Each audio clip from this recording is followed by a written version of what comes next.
នៅរុស្ស៊ីថ្ងៃនេះថៃប្រើយន្តហោះចម្បាំង F-16 ទម្លាក់គ្រាប់បែក4គ្រាប់បន្ថែមទៀតនៅស្ពានមេទឹកក្នុងគោលដៅកំទេចទាំងស្រុង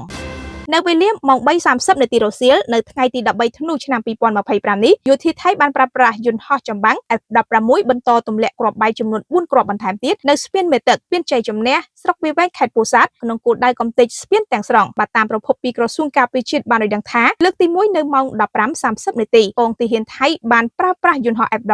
បាញ់កំទេចគោលដៅស្ពានជ័យជំនះចំនួន1គ្រាប់ទៀតលើកទី2នៅម៉ោង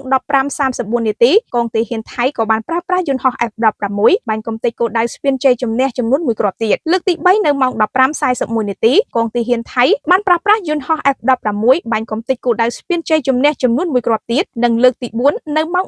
15:44 នាទីកងទ័ពថៃបានប្រើប្រាស់យន្តហោះ F-16 បាញ់កំទេចគោលដៅស្ពានជ័យជំនះចំនួន1គ្រាប់ទៀតសូមបញ្ជាក់ថាក្រោយពីចប់ការសន្ទនាកាលពីយប់មិញរវាងលោកអនុទីននិងប្រធានាធិបតីសហរដ្ឋអាមេរិកដូណាល់ត្រាំស្នើឲ្យអនុវត្តកិច្ចព្រមព្រៀងបទឈប់បាញ់ត្រាប់តែព្រឹកឡើងទាហានថៃបានប្រើប្រាស់យន្តហោះ F-16 ទម្លាក់គ្រាប់បែកបំផ្លាញសន្តាគារនិងស្ពានចំនួន2កន្លែងនៅច្រកថ្មដាស្រុកវាលវែងខេត្តពោធិ៍សាត់បណ្ដាលឲ្យរងការខូចខាត